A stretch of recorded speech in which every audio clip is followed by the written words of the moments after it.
What's up, everybody? It's Fly Nubian Money, where we help you to master your mindset and maximize your money, baby. Listen, we have all the right people on the panel today. I think this is going to be a great conversation. We have an excellent panel, and I love the fact that we have just three of us. That way we could just have an engaging conversation. So we just gonna flow with it. Listen, I don't know if you guys seen the video with Keke Palmer. She was on Club Shay Shay, and she talked about living under her means. And so it's really funny because she's a millionaire, and she doesn't blow her money on expensive things. But with the multi-million-dollar properties and lifestyle, is her idea of frugality out of touch? That's what a lot of people are saying. She might be just a bit out of touch because the shit that she was saying, it didn't really add up to what today's standards are. But I don't know if she understands what many of us face as struggles in today's economy. So we're going to talk about how we can manage our finances, because at the end of the day, that's what it all boils down to: how to grow your money and not blow your money. You heard me. We want to know why celebrities like Keke have to be mindful of how they discuss money, because everybody don't have that same kind of money. But how, more importantly, how we can all move forward to financial independence, because that's exactly how we want to be. That's where we want to be. Regardless of how much money we make, it ain't about how much you make. It's about how much you keep at the end of the day. Is that true, ladies? Is that right? Amen. Hallelujah. So first, we got my girl, Venessa Paul. She is an entrepreneur, and she is an international travel advisor. She don't got an AA. She don't got a bachelor's. She's chick got a master's in public policy.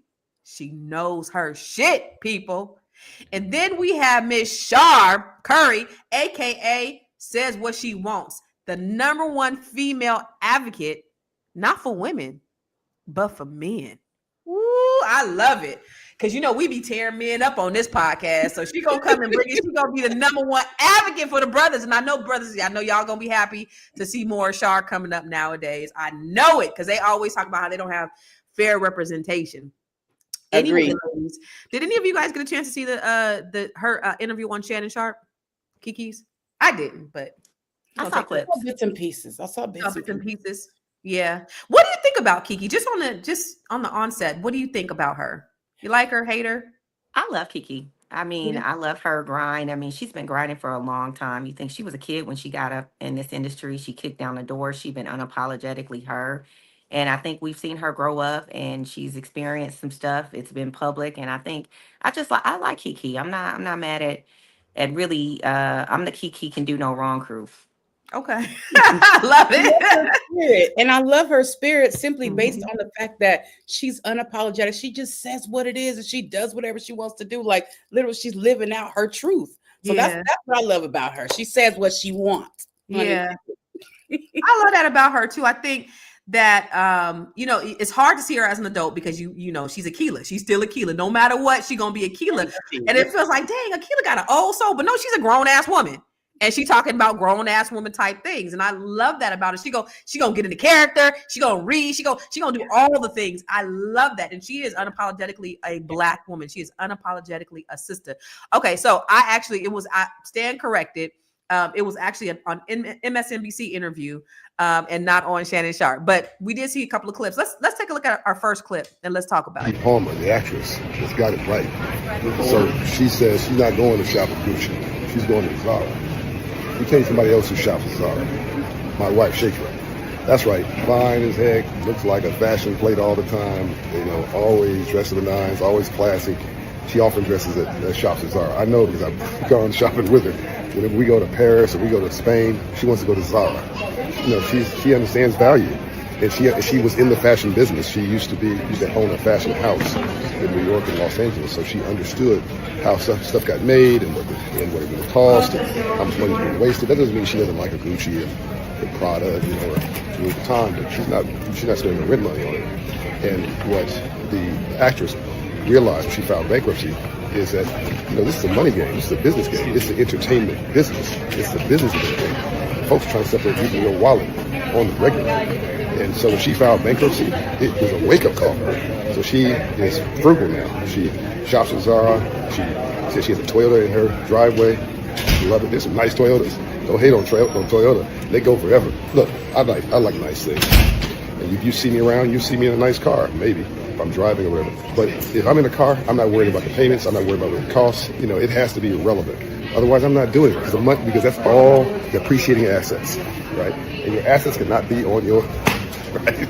You gotta own something that appreciates in value. I just left Bishop T.D. Jakes and his answer, man, think at conference. And I said, if you make money during the day, you build wealth in your sleep, right? We need to start learning to own and not just to consume. Sometimes you get it the hard way because rainbows only follow storms. You cannot have a rainbow without a storm first. You can't grow except through legitimate suffering. She has gone through her storm. She's on to her rainbow. She just now might actually build some real wealth. I commend her. I commend her. So if you don't know who John Hope Bryant is, he's a wealth advocate. He does a lot in the community. He helps teach financial literacy. And basically he was responding to her interview where she talked about, and hopefully we'll have that interview, but where she talked about, the fact that she has, this is what her net worth is. And this is how much that she actually spends. What do you think the idea of, do you think it's smart, you ladies, would you have, like, if you had a net worth of say $7, $8, $9, $10 million, would you have a Toyota? What do you think, Char? Absolutely. I would.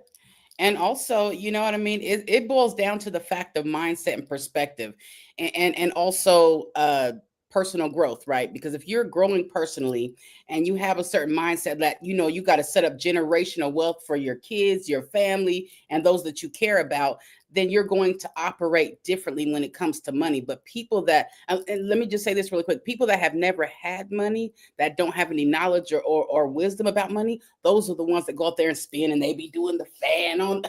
At the end of the day, generational wealth is health. Yeah.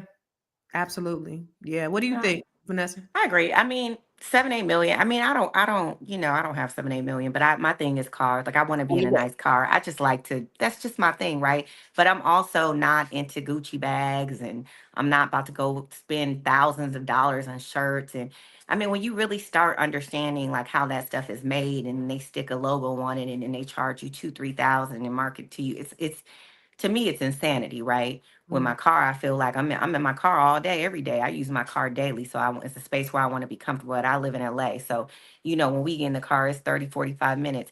But I can understand the mindset of like, if you're not able to afford it, then there's no way. You shouldn't be thinking about, can you afford your car note every month?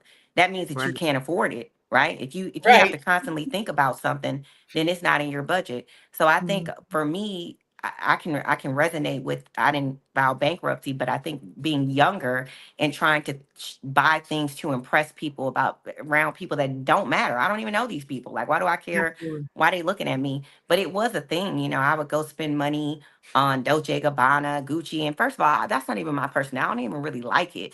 But the mindset of trying to impress people who really don't matter is sort of marketed through social media, through music, through a lot of things. So as I mature, thank God, I don't care. Like, look, Tarjay right now, but I got property. You better not be Tarjay. Well, Tarjay. Okay. This is before DTI. Okay. Listen, I haven't shopped at Target. I've been real serious about that. But it's just the mindset, I think, of just not really caring what people think about you, and just maturing enough to understand that every corner, he said something in that video, which I love. Every corner, people are trying to separate you from your wallet. And I like that idea, because it is in America. That's literally every day someone is trying to separate you from your wallet. So I mean, I just think you have to grow and mature. Sometimes you got to go through something to make it click. Yeah, I agree. You got to go through something, and I can say this because there were so many gems that he dropped in that. I filed bankruptcy, right? I had a 379 credit score, so I understand what he was saying about. Listen, it was a business decision. Like, in my book, The Secret to Breaking the Bro Code, I talk about it. I was like, I filed bankruptcy, and it was the worst experience, y'all. That was the best day of my life. I know. I walked into the bankruptcy court. I was scared as shit, but I walked out. I was floating. Because the creditors stopped calling me, my phone stopped ringing, the stuff stopped coming in the mail, and I was able to start over. But here's the thing, because she said that she filed bankruptcy when she was 18 years old, and that was based upon, a lot of mismanagement of her money. But the mismanagement wasn't really, she didn't mind because they took care of her, so she wasn't mad at it. I mean, if you file bankruptcy young enough, it's not a bad thing. But once you have to go through that, if you don't learn your lesson at that point, then the problem then lies with you, and you are due to repeat yourself. Most people, just like Char said, most people who never had anything, they're the ones that are flexing, but they're the ones that are going to end up broke in a few years. 85% of NFL players end up being broke within 5 years of retirement. A person who wins the lotto, their likelihood of being broke is quicker than somebody who built their wealth from the ground up. So you got to, y'all both said it's the mindset, and people are trying to separate you from your money, and people are trying to impress people that don't even matter. I don't even know about. There you go. War. Oh, you don't live in my household? Oh, okay. Your opinion doesn't matter. Okay, never mind. Have a good day. You said what? Wait, you said what?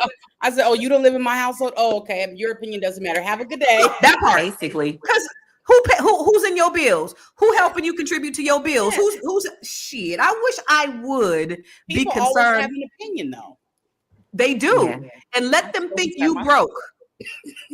See, my thing is, I'm not trying to deprive myself. I'm not saying anybody should deprive yourself. If you want something nice, absolutely, you work hard for it, have something nice.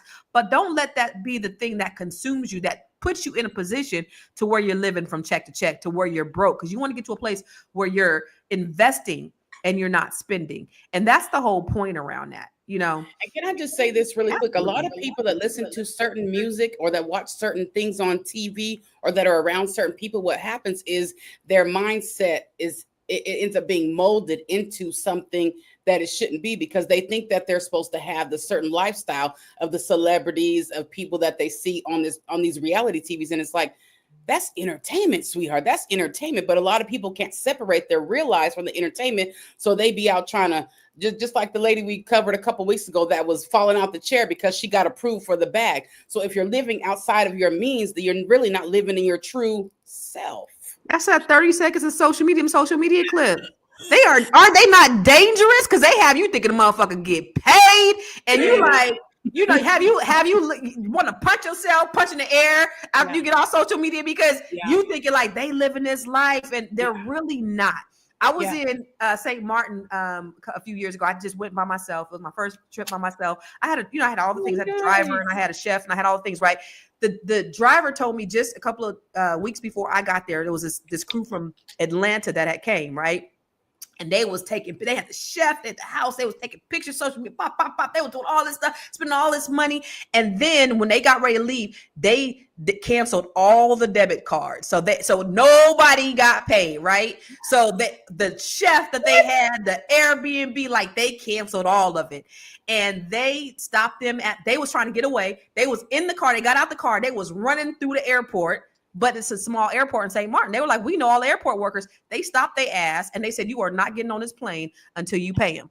And they were unlock them cards immediately. Right. And I mean, it's that lifestyle and so they flexed it on social media. They was doing all the things. And soon as they didn't do it when they got home. They tried to do it. They tried to, what do you call that when you cancel the transaction? Before the charge go through, it was still pending. They tried yeah. But that's what people will do. That's what people will do. They will have you thinking that they're living this glamorous lifestyle, and they're really not. They really faking it. And it was he said it was about 5 people. It's them ones that you think. But we're gonna talk more about it when we come back from the commercial. That's that comparison. Woo! It's a good show right here. But I'm biased. If you are just tuning in, you are watching Fly Nubian Money, where we help you master your mindset and maximize your money.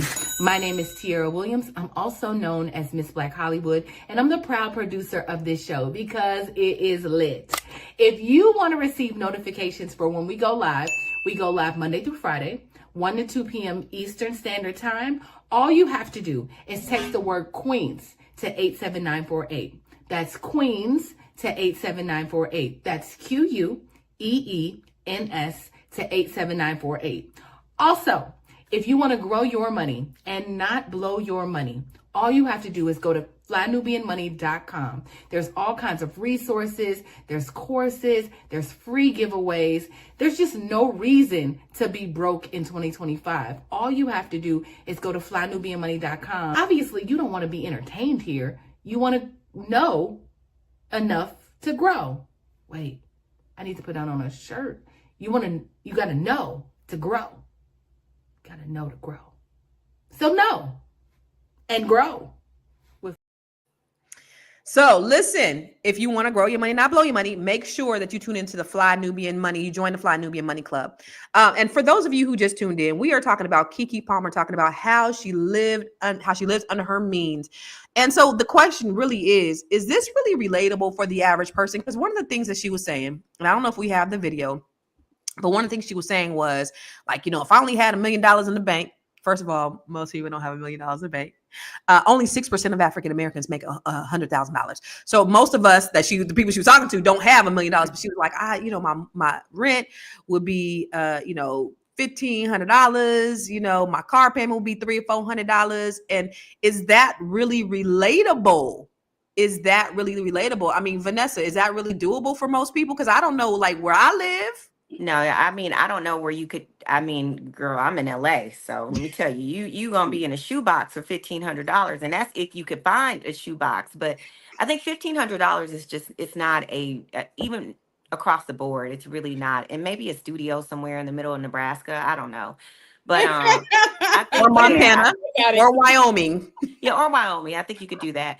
But even where I'm originally from, Minneapolis, like I was talking to my cousin, and she was saying that the rent for like a 2-bedroom has gone up to like $1,800, $2,000. So I feel like, and that's in a decent, not even it's a decent neighborhood. But I think that she was just trying to, throw out a number just to give people an idea, right? I don't think that she's actually saying 1,500, because we all know Keke is not staying anywhere that's costing her 1,500. I'm sure her rent or her mortgage is more, at least $7,000 to $10,000, or maybe 5 to 7. I don't know. But if she's in California, that's somewhere where she's looking at, and that's probably for like, 2,000 square foot home.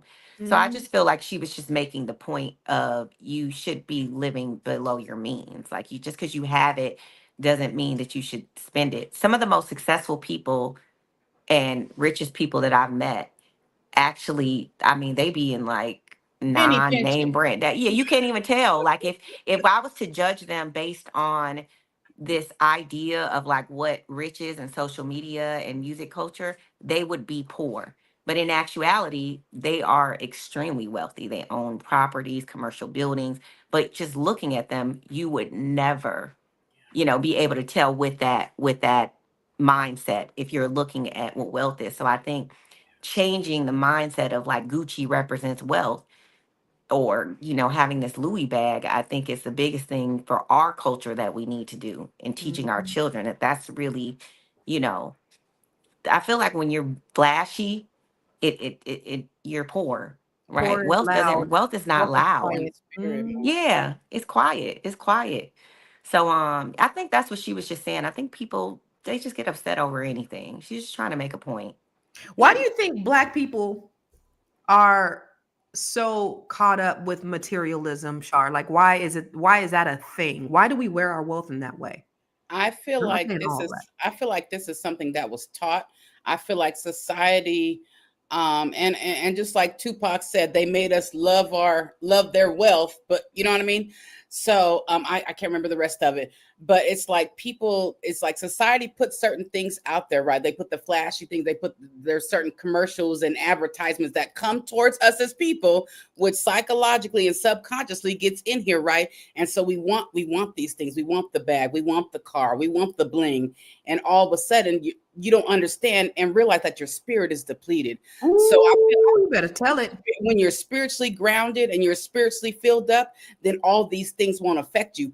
But what happens is a lot of people don't know who they are themselves, and a lot of people don't know where they come from. So therefore they follow along with the ways of society until they figure it out. And some may never figure it out, but it's a lot to do with programming. It's part of the agenda. So those of us that have learned how to think for ourselves and do better, there you go.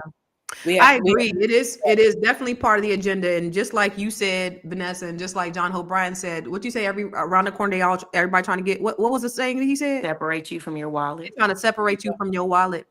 And I also think too, in addition to what you're saying, is that we've been deprived for so long, Black folks, that as soon as we get a little bit, we want to show it. We want to show that we're no longer living in poverty. We want to show that we've gotten a little bit of success. Because if you look at historically in this country, every time we've gotten a little bit of success, it's always been taken or stolen, or something's happened. After Reconstruction, after the Civil War, after slavery, Black people own 19 million acres of land. Now we own less than 1% of land in this country. And it wasn't because we lost it. It was because they had fake foreclosures. You had white people that were taking it by force. You have eminent domain. You have urban renewal. You have lakes that were put over our cities. That was by design. Then after that, when Black folks was trying to get houses, then they wouldn't let them because we had predatory lending and redlining and all those things. So every time we've tried to get some kind of advancement, we've been pushed back. And so I know it's definitely programming, because we have tried, we got to work hecka hard, twice as hard, do all these things just to not even have equity, to be at before we ain't at the starting line, right? We have to do all these things because we're so far behind, not by our own fault. But then when we do get it, it's like, we got to show it. Yeah. We got to show it. And it's unfortunate, but it's also not our fault. But I think people are starting to wake up because they're watching programs like this. I think we're becoming more financially literate. I think people are starting to understand the value of assets rather than liabilities nowadays, because there's a lot of more information out there. So the tide is turning. The conversations are changing. We just have to shift on a grander scale. Like, can I say this really quick too, Constance and Venessa? I feel like the ones that have elevated and figured it out, I feel like a lot of times they have elevated and figured it out, and they end up being gatekeepers. They don't want to pass the knowledge and the wisdom on to nobody else. They want to sit up there and figure everything out, and then put themselves on this high horse that can't nobody bring them down from. But at the end of the day, it's like, okay, you've learned it, right? So why not teach a class? Why not? And nobody's asking you to empty your wallets for nobody, right? But you've already come to a certain point and you figured it out. So why not share that wisdom and that knowledge? And so what they do is they go and, do what they need to do for themselves and their families. Sometimes they don't even do it for their families, honestly. Yeah. A lot of people that have already made it out, shall we say, they are selfish against their families have given them the wisdom and the knowledge. Nobody's even asking for a handout, but can you teach a course? Can you teach a class on how to do it, instead of thinking that you're so much better than the next man because you're no longer living on the West Side or off of Martin Luther King Boulevard? You understand what I'm saying? That's why programs like this is so important. That's why we do this. Okay. Yeah. Because gatekeeping, I think that's the secret sauce of us, is that we don't gatekeep. What was you gonna say, Venessa? I was going to say, yeah, in addition to that, I feel like now, from my perspective, like, we live in an era, like, we can go on Chat GPT and say, hey, I need you to create a savings plan for me. I have $20,000 that I'm going to make in the next 2 years. I want to invest 10,000 and I want it to maximize, to this, the highest it can go. What do you suggest? And it will literally kick out suggestions. Now, you still want to go research and make sure those are the right suggestions. But I also feel like we have to enable, especially these youth, to understand that they don't really need anybody to reach back. They have the information. We are at a level of information that we've never been at. So it's like, I think some of it is psychologically unwinding the mindset of what wealth is, right? What wealth looks like. Wealth looks like information. It looks like investments. It looks like being able to buy a home. It looks like being able to jump on a plane and not check your bank account. Like, that's what wealth is. It's not this ideology of what they're putting in rap music or, bling bling. I mean, that's just so low, like a low point. And it's interesting because I was listening to I don't remember an interview, but it was talking about like the evolution of like even like a person like Jay-Z, right? You see Jay now, when he was poor, he was in chains and gold and trying to floss, and now he don't even wear none of that. None of it. So I think, so I just think it's this idea of that's how you show up when you're wealthy, because Yeah. you're not trying to psychologically impress anyone. So it's a mindset of, I think, teaching our children that, like, you don't have to show up to impress people. And the information is here. So Yeah. while, your rich uncle or auntie or cousins or friend might be trying to flex on you, if somebody can unwind this and you can get on the internet, you can make some waves. Because I mean, That's it. I'm the internet. Let me tell you, ChatGPT has helped me do a lot of things. It'll So change your life. We'll talk more about it when we yes, come back from the break. We're gonna get in trouble. I know you're busy, you got things to do, and you can't take us on the go with you every single day. Good news for you. We are now on Spotify. So if you can't watch us, now you can listen to us on Spotify. Search Fly Nubian Money and all the episodes shall appear. All you have to do is like, subscribe, leave a 5-star rating, leave some comments, tell people how you love us so that when other people come along and are looking for a great show to watch, they can find Fly Nubian Money too. One last thing, and just in case you've been sitting under a rock, Fly Nubian Money now has an investment club. We are the Fly Nubian Money Club. It's easy. All you have to do is go to flynubianmoneyclub.com, and I am committed to bringing in top experts from all industries to help you level up. They're teaching us the skills that we need to compete in this market.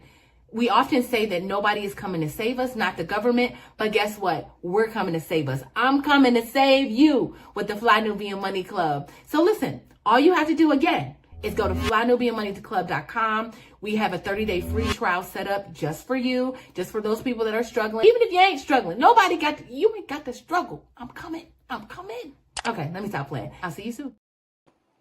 Fly Nubian Money. Listen, to add, and that's, we have such rich conversations. It's hard. But no, to your point, there is a lot of information out there. Sunday I got in the Uber because my car's in the damn shop. So I got in the Uber to go give me a massage because I needed one because I've been laying my floor.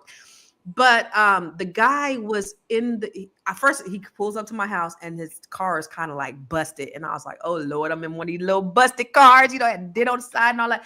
But the brother, when I came in there, he was listening to EYL. And I said, oh, that's dope. That's what's up. You listening to Earn Your Leisure? Because I don't normally talk to the Ubers. I'd be minding my business. But I was like, that's dope.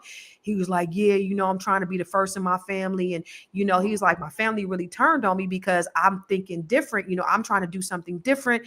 And I'm trying to invest my money. And they think I'm stupid. And I was caught up in that game for so long. And so now I just want to, make my, do something.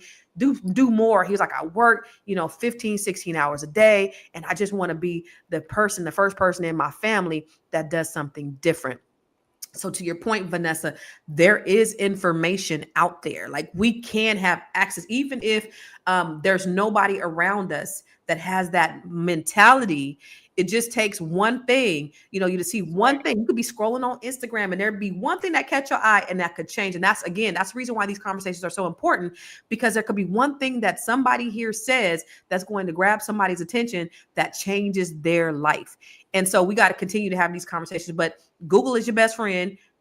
Google that shit, ChatGPT. They done fucked around and gave us internet, like YouTube. The world is yours. YouTube University, the world is yours. The information is yours. But don't just be hearers of the word. You got to be doers of the word. Come on. I want to look at Keke's her slide about her net worth. Asking celebs their net worth, part 12. Keke, you've been getting money for a long time. Come on, get money. I love how this started out. Yeah. A quick Google search shows that your net worth is $7.5 million. Because first of all, they said my net worth was $75.5 million when I only had $100,000 to bank. That lies. Do not look at those, okay? Do not look at that, okay? So it's inaccurate. It's inaccurate. Is it more, less? There's been times where it was less. Now it's more. But there was times where it was less than that. That's why I'm like, don't believe that. Because some people, it's not even what it says. It's less than that. The cup runneth over? The cup runneth. God is good. All the time? God is good, but I got to be careful. I don't want any more tax hurts. Mm. So actually it's under. Listen, I feel her.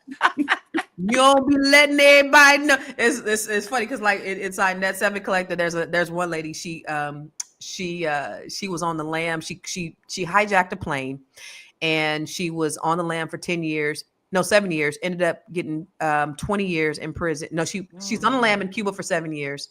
She got convicted for 20 years. She did 10 years in prison, right? So when we're in Net 7 is a coaching where I coach Black women. She always talking about, y'all be doing all this talking. FBI could be listening. I ain't mad. Keke, listen, you don't want that anything. That's Right. right. It back on you now. You said in this clip, Yeah, right exactly. here. It happened to me in court. When I was going through my divorce, they were like, there's something right here on the internet about you and I was like, yeah, that's not true. And they're like, yeah, well, it says it on the internet. If it's on the internet, it must be true. Yeah, no, it's not. But you just, you never know. But what do you think about the whole idea of her talking about her net worth and it not being what people think it is? I mean, I feel like that's a valid statement, right? I think that when she was saying it was 7.5 and she only had $100,000, I mean, that's a drastic difference, right? So if someone is looking at you like you got millions and you got $100,000, but then on top of it, that $100,000 is supporting your entire family, then that means you really had $20,000 because Right. $100,000 if you with a single family. You could run through that in a year with Quick. just bills, mortgages, food, whatever. If you get, so if you supporting multiple families and all the family members, that's not a lot of money. So, I mean, I think that sometimes when we're Googling these net worths, we just have to understand that they're not, accurate. Yeah. But I think, in her defense, I just feel like I'm happy that like she said, the cup runneth over. We know Kiki's That's a been working. blessing, Lord. Right? Let the is. cup Runneth over. Let the cup runneth over That's for the all of prayer. us. That's Okay? the prayer. Yes. Right? Everybody on this chat, let the cup runneth over, right? Amen. I receive it. I receive it. Yes. Come on, let it run. Let it So I run mean, it I don't, over. I don't know. I like her honesty. I like her honesty, and I think that I think that's she's dope just too. every time I see her in an interview, she seems very down to earth, and I think she's just saying like, you can't believe everything you read. You can't. Exactly. No. Exactly. Yeah. What was you gonna say, Char? I was gonna say the same thing. You can't believe everything you read. Alizé and weed. Ain't that what Pot sounds? I'm just saying. But honestly, this has always been my thing, right? Because at the end of the day, why is it any of our business how much money this lady made? Man, listen. I'm just saying that's none of our business. I don't even know who put that out there, why it was supposed to be that they have to put out there like how much they're worth. I think it's ridiculous, really, because I mean, when I get that 10, 15 million, I'm not gonna tell nobody how much I'm worth. Right. I know that's right. You know what's funny is I got two. You said what? I got 2 million. It's 20 million over. That's 2 million. 2 million. Yeah.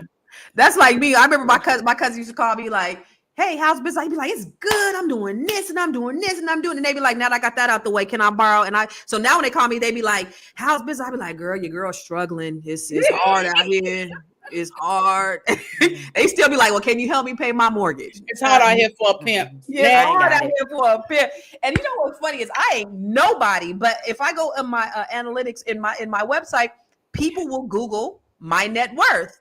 Really? Yes. People it tells you that they Googled your net worth? It tells you what the search terms are. And a good majority of the people who come on my thing, they Google my net worth. And I think I Googled it one time, and I just tried to Google it right now. It doesn't say anything, but I Googled it one time and it says something, but it wasn't on. But to your point too, like when I was going through court and I was going, get a divorce, they definitely used the information on the internet, and they treated me like I was Dr. Dre. They thought I was high millions. And they treated me as They treated me as such. It was I need hard. mine to say negative 30,000. Listen, I got 32 cents in the bank. What are we talking about here? Like what? That's just the internet. I'm over here trying to write off everything except for how much you make and how much you work. What is going on here? It's hard. But I mean, when as we progress as Black people, it's very important that number one, we can't write off everything, Venessa, because you got to be able to own some things. Now, listen, let me tell you this: if you're getting ready to buy something, but if you already bought something, listen. Yes, you're right about that. That's how you be strategic. No, that's how you be strategic. I remember, I'm gonna tell y'all this. My CPA, I was like paying myself like 20,000, like poverty level, right? And she was like, Constance, your business is worth millions. You about to get audited. Like if you got to claim some income. And so I did. But that year that I did claim the income, I had to pay a little bit more in taxes. I was able to buy some real estate, some commercial building. So, they're like, either you're going to pay it on the front end or on the back end. Like you got to figure it out as self-employed people, but you guys will get to that, once you become self-employed. And I encourage everyone to get to a place where they have another revenue stream where you're getting, you're building your wealth. You don't want to just be a W-2, because I just was talking today on my podcast about how the top 10 billionaires got over $36 billion in tax cuts or something like that. It was crazy. And their tax cuts are growing while they're cutting programs for the middle class, while we're paying, W-2 employees are paying more percentage in taxes than your billionaires and than your self-employed people. So if you're self-employed, you have a corporation or an LLC, a W-2 person is paying more in taxes than a business owner. And so we got to shift our thinking so that we are actually the employer and not the employee. Black people, what y'all say? Hallelujah. Yeah, I agree. I think like for my corporation right now, I'm trying to figure out if anybody and we here to learn. So we, I W-2 myself, and then but I give myself a little bit, and then I try to give a bulk of distribution. I'm trying to figure out, because there's a way that distribution could not be taxed. Yes, that's a new thing. That's a new thing. Yeah. So, yes. So you give yourself a livable wage, and then you take the rest in distribution, and that's not taxed. That's a wealth trick, but that's for people who have corporations. Yeah. So I'm trying to figure out what that, what the dynamics is working with my, trying to work with it. So it's all tricks, learning all the tricks, because it's a bunch of them. But people who are W-2 who don't have other businesses, they don't know about those tricks because, this is, they don't need them. But y'all, a lot of people don't know what a 1099 is. Yeah. A lot of us. Get in the game. This is why we exist, because they are advancing this wealth between middle class is shrinking. Like it's just, they're taking away all these social programs. They've cut in Medicaid, Social Security may be going away, but they're giving more tax cuts to the wealthy.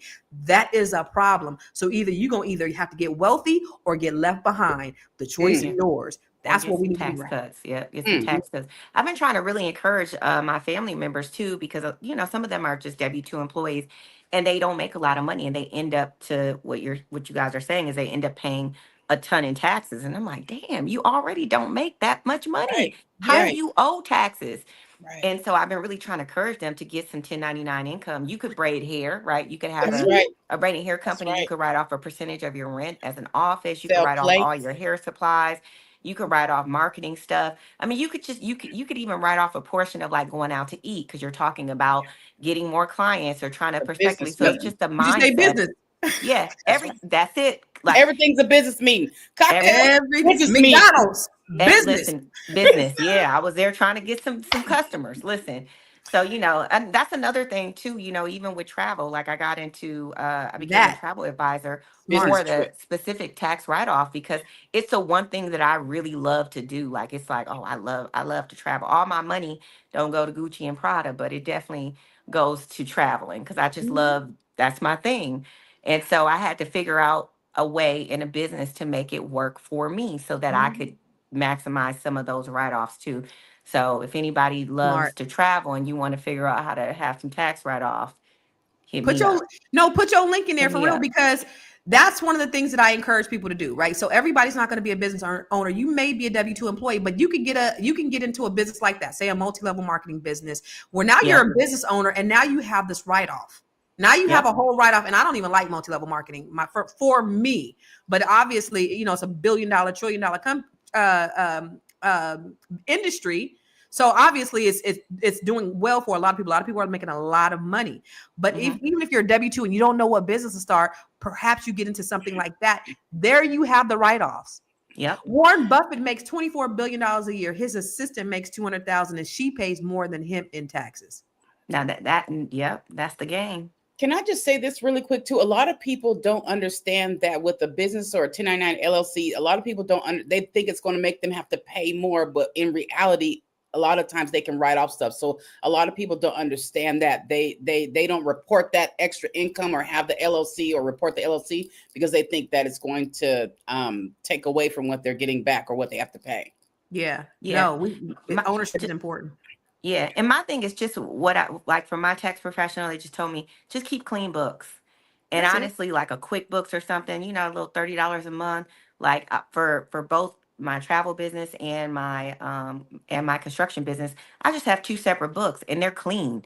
So I don't, out at me, I don't care. I got clean books. They're clean. So Yeah. I just feel like once you start getting into the mindset of like getting out of this, I'm scared of Right. everything. This is tax law. So pretty much everything that falls into tax law, I'm writing off 25% of my meals. I'm writing off the square footage of the office. I'm writing Right. off all these QuickBooks Equipment. software, learning conferences. I mean, you could just go on and on and on. As long as you keep clean books, it really, it really don't matter. Vanessa, scared Do money your research. don't make money. Scared money, what? Don't make money. I'm gonna tell you one more time. Yes. Scared money don't make money. So y'all over here scared because I don't want to do a LLC. Some of you don't know what type of business to do. Again, like Vanessa said, like she does her travel. That's something that you could do. Now you have these write-offs. Now you can go to McDonald's. If you go to McDonald's and you can write off your meal and be a W-2 employee at the same time. Now you can write off your office. Now you can write off like your gas and your mileage. Now those are things that are putting you in a certain tax bracket or to give you tax exemptions that you would not normally have. So there's no reason why you are a W-2 employee and you're paying taxes and now you owe. And then for those of you who get a tax refund, you be like, yes, it's my bonus. No, that's money that you've overpaid to the government. So there's no reason why you should be having to pay any taxes. Most millionaires and billionaires pay nothing in taxes. They pay nothing. You know who has the brunt of the taxes? You. Middle class and lower class. Yeah. W-2 employees pay 25% taxes and billionaires pay 8%. And S Corp or corporation owners pay 15% taxes.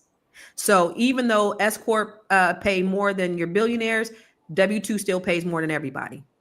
You do. Even with the S Corp, which is how mine, you have pass through, right? Mm-hmm. So mine is like, okay, I do my S Corp taxes.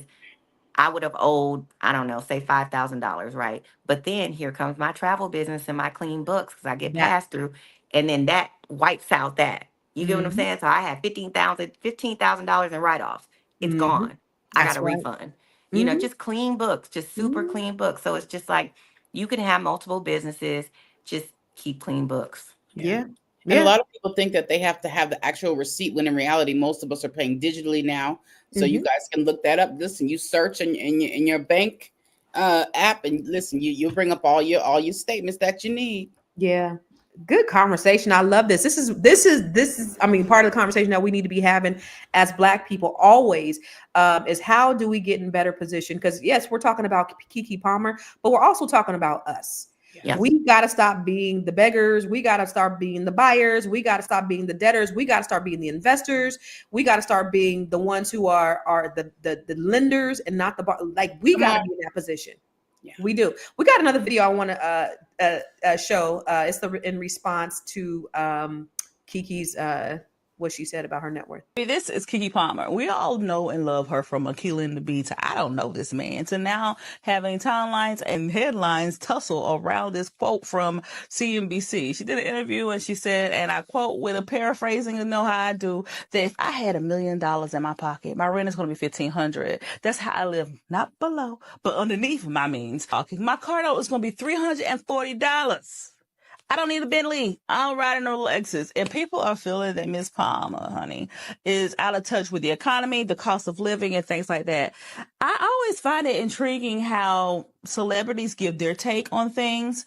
We have with Cardi, we have with Keke Palmer. I talked about Cardi in the past, but due to the fact that she's not stating stats like I would, the context around knowing and living beneath your means is something that a lot of people need to pay attention to versus the lyrics of it all. So what's your take from Ms. Palmer? While I love the context she's giving, the literalness is what's throwing off the room. Financial literacy is not necessarily financial literacy, education, same thing. But anyway, oftentimes misses people due to the fact that the math does not math towards where they're at. While that $1,500 in rent might not be in your market, or that $340 on the lease, or the finance of Alexis might not be in yours, it is showing that you need to know what's coming in. You need to know how much your life costs, and then aligning to it. While I get that some people means does not match their paycheck and people need more money to manage, the context in which Ms. Palmer was talking about is that knowing your means, figuring out the alternatives of, can you live with that money, or do you might need to go a little bit beneath it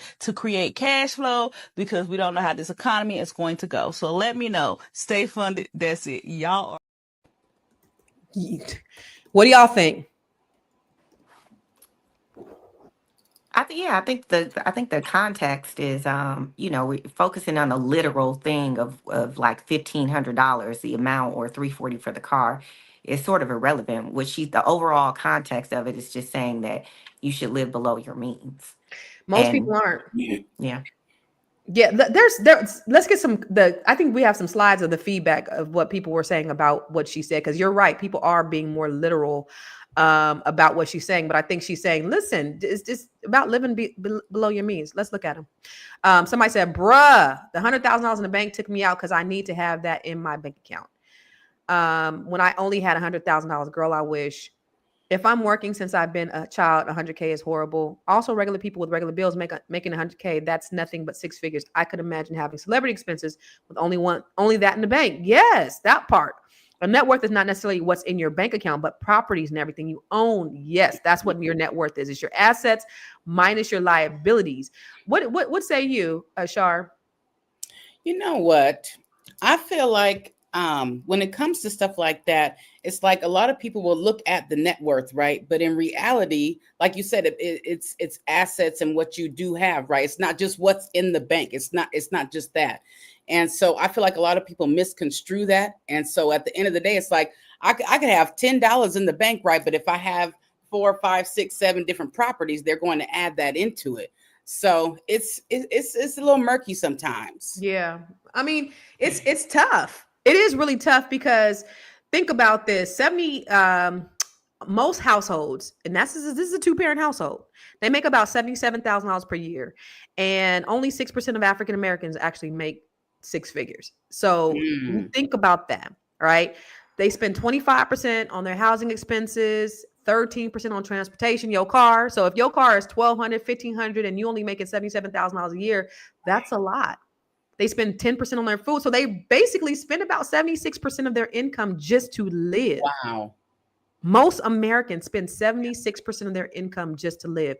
So they don't even have $400 for an emergency. We're supposed to ideally have six months saved for an emergency, and we don't even have $400 if we had a $400 emergency, most of us. So what do you do? Wow. So you got to break it down. There's a thing called the 50-30-20 rule, right? So if you make $77,000 annually, you spend about $2,100 on your mortgage. Okay. On your housing expenses, not just your mortgage, but your housing expenses. You spend, say $1,000, that's 30% on your transportation, and you spend 20 on everything else. And that's how you should set it up to where you have a little bit of a savings. But most people are literally check to check to check. Yeah. And it's unfortunate, because right now we're headed to a recession. And you know what a recession is: if the GDP doesn't grow within 2 consecutive quarters, the next quarter is going to be recession. Right. Well, we know last quarter GDP was down. Interest rates are high. Yeah. Housing costs are high. Yeah. Rent has never gone down in the history of... Lord have mercy, help us all. Never. It's going up. Wealthy people, billionaires, are getting tax breaks. What does that mean for us? So what she was saying is living beneath your means is critical to your survival. Yeah. Right now is, even with having a business right now, it's just, everything is expensive. Like the cost of the cost of everything has went up, and then people are also scared to spend money. So if you have a business, you see a lot of people really falling back and holding onto their money because they're scared. So, you know, for sure in a recession, I don't even want to think about that. Lord Jesus, like get this man Lord, up out of please. office. Right. Jesus. We Get just him living out. on prayers and wings right now. We living on prayer and wings On right a now. prayer, Like, on a Lord. prayer. We And then skating. also, right. And also due to the fact that we were having things happen in the economy back to back, right? So we had COVID, right? So then we depleted our savings then, right? So then a couple years later, here we have this and everything is inflated. So our savings is going, listen, if you're not in a certain bracket, or you're not smart with your, our savings are going down, down, down. Listen, we need some help. And y'all, I don't know if you guys seen the news. 106,000 women, Black women, lost their jobs last month. 106,000 Black women. And I live in the DMV. A lot of it was concentrated in the DMV due to DEI, but also federal workers losing their jobs. The first place that Trump went is they cut those federal programs. 86% of Black people, specifically Black women out here, are working for the federal government. So who you think got hit? And we're going to commercial on that note, ain't we? You said what? I said we're going to commercial on that note, ain't we? And we're going to commercial. And commercial. And commercial, Tiara. Are you a Black business owner looking to expand your reach? Well, has Fly Nubian Money got good news for you? We are building a Black business directory to connect you with customers who need your services. And here is the best part. It is absolutely free. Email us at info@realvirtual.net. Send us your business name. Tell us a little bit about what you do, what services you offer, your website address, and your contact information. That's it. Together, we are going to build and circulate the Black dollar. Get listed today and start connecting with people who are probably already looking for you.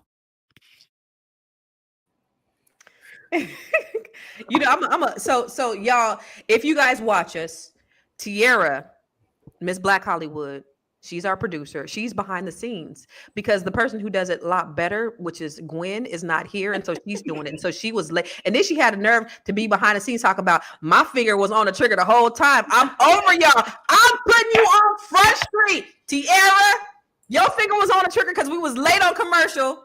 Then it takes you 10 minutes to do the damn commercial. Oh, I'm good. I'm going to get in trouble. I don't care because I'm grown. Now. I got a request because somebody in the chat, I think it was Keisha, she said when we were talking about S-Corps and write-offs and can there be a class on this? So I think that would be great to do. Tiara, producer, please. I think we should do another talk about this, but then maybe also teach a class. There's a lot of things that that I'm doing right now, but a lot of things that I'm still learning. And I'm like I said, information is just, it's a lot to take in, but just in a little bit that I've learned and implemented, I'm saving some money. Yeah. And that would definitely require a CPA. Now, inside my Grow Your Money Club, I have training like that, but it's not any tax write-off stuff. I'm not a CPA. I don't have no CPA type stuff, but we definitely, Tiara, need to bring in maybe a CPA to talk about all of these loopholes because and if you guys go back to on this network, I talked earlier today about a lot of things that we can do as business owners, some of the write-offs that we could have. For this very thing. So it'll further the conversation, but it won't necessarily resolve those things because I am not a CPA, but just talking about different things that we can do as business owners, first of all, as employees, to get to a place where not only we business owners, but we're investors and our money is working for us because that's what we want to do. We got to get to that place. We got to get to that point. Lord have mercy. My thing's about to die. But so y'all, we got some more stats. Where's the stats at? 2021 survey by the National Endowment for Education, Finance Education revealed that 52% of Black Americans report feeling financially unprepared. Is that you? How many people in the chat feel financially unprepared? And if it's you, that's okay because we got an answer to the problem. All right. With lack of financial education, go back to that last slide, being a key barrier to wealth building. But that's why we're here, yo. That is why we're here. And that's why y'all listening. All right, go to the next one. According to the Federal Reserve Bank, Reserve, Black Americans are twice as likely to live paycheck to paycheck compared to white Americans, with 40% of Black families facing financial insecurity. Most Americans don't even have $400. A 2119 report by CNBC showed that 60% of Americans are living paycheck to paycheck, with Black Americans being disproportionately affected due to systemic barriers to wealth building. That is true. And according to the 2020 study by the American Psychological Association, 50% of people report feeling financial pressure from media portrayals of wealthy lifestyles, leading to stress and poor financial decisions. Yeah. You know, what your finances affect every aspect of your life, because wealth is not just about the money. It's, you know, mentally, physically, spiritually. And if you don't got no money, it hurts you you get sick, you get stressed. Depressed, anxiety, insomnia. Girl, listen. I remember mental wellness goes kaput. Yeah. Right. Some people talk about, I don't think I was meant to have money. I'm meant to be poor. Well, who can you help being poor? Honey, I could tell you right now from going through some things that I am not meant to be poor. I don't want to go through that. I don't want to feel like that. Don't nobody. Yeah. So if you do, I don't know why you would have that defeated attitude, but you deserve greatness and you deserve abundance. But Miss Char, let's do your final thoughts, lady.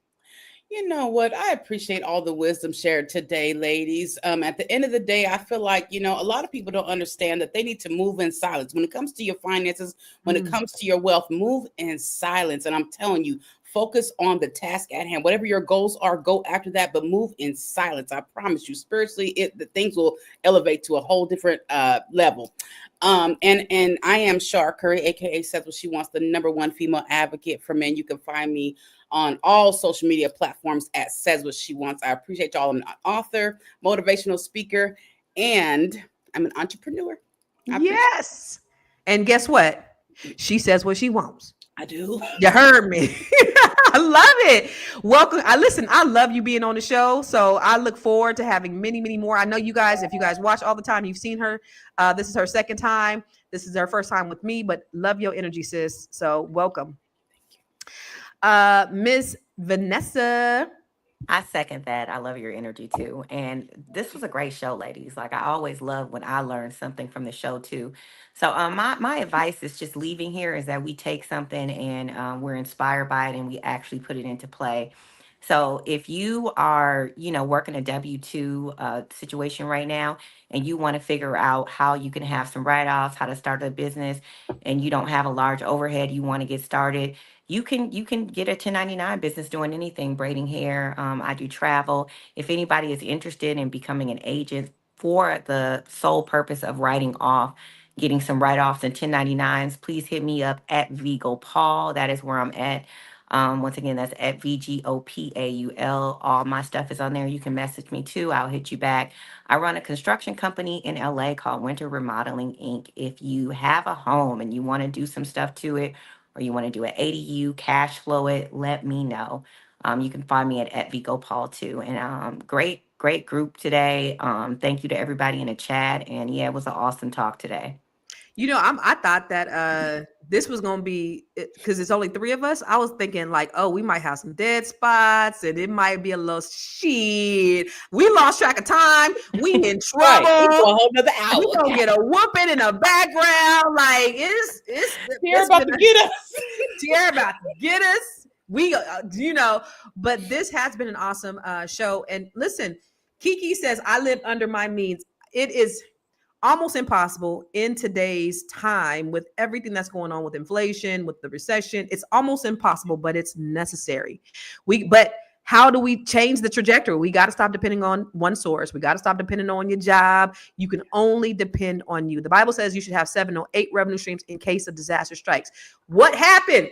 Char said that in 2020, what happened? We depleted our funds because what? A disaster struck. Okay. It's getting ready to be a recession. That's a disaster for some people. 106,000 Black women are losing their jobs. It's a disaster. So what are you doing in case a disaster strikes you? Disaster struck me a couple of years ago. I lost over $1 million in my divorce. That is a disaster. But the only thing that saved me, you know what saved me? Is having multiple revenue streams. That's the only thing. You have to get in position where you're not depending on one source. You got to have multiple revenue streams. That's the reason why I'm so passionate. That's the reason why I'm a wealth activist, It's because I want to make sure that the people that I talk to, people who look like you, my Black brothers and sisters, and no disrespect to anybody else, but I am B1 first. I am Black first. And I care about my community. I care about that wealth gap shifting. I care about us not having a home ownership. I care about us not investing. But your biggest investment is going to be in yourself, because you are your biggest commodity. You are your biggest investment. Stop just working to fulfill somebody else's dream and start working to fulfill your own. I am doing a training on Saturday. It's called the Bring Your Idea to Life. Why am I doing it? I try to have some kind of solutions when we have problems, because the problem is we are in a disaster.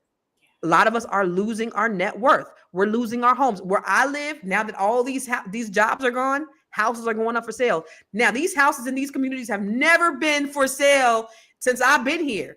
$1 million homes, Black people own them. They are now for sale. They're up for sale because people were depending on one source. So get out of depending on one source and know that you can impact yourself. You can impact your life. So if you're tired of working harder but feeling stuck, I got the solution. You constantly pouring in everybody else while your dreams sit on the shelf. I can help you with that. And you have an idea that you know that could change your life, but you don't know where to start. Go to the Bring Your Idea to Life on register today. Saturday, I'm spending the day with you. I'm spending the day with you. You write that I know down. we like to be outside. Yes, I like to be outside shaking the toes on Saturdays. Let me tell you something. I'm on my way. Yes, I'm gonna get y'all ticket. I'm gonna be there too. Char, I'll be outside. I'll be outside. Char said the way you be outside, sis, should be studied. I be outside, but this Saturday I'm staying inside so I can help my people, because that's my passion and I love y'all. So go to Bring Your Idea to Life and come and join us, and let's get your idea from ideation to manifestation to monetization, baby. Yes. All right, listen. Let me tell you. So thank you for joining us today. Keke Palmer's comments show that living frugally, it's not just a choice. It's a mindset that can help us all create long-term wealth and financial freedom. But we also need to be aware of the pressures that come with celebrity culture and how it can shape our financial goals. So remember, wealth isn't just about a flashy lifestyle. It's about sustainability, building financial security, and staying grounded in your values. So let's continue to make informed decisions, building wealth, and staying true to your financial goals. Until next time, stay empowered and keep maximizing your shmoney. We will be here, not me. You gonna be here tomorrow, Venessa? No, I won't be here tomorrow, but I'll be here next week. It's gonna be somebody else, but we're gonna be here talking about some good shit. All right. See you tomorrow.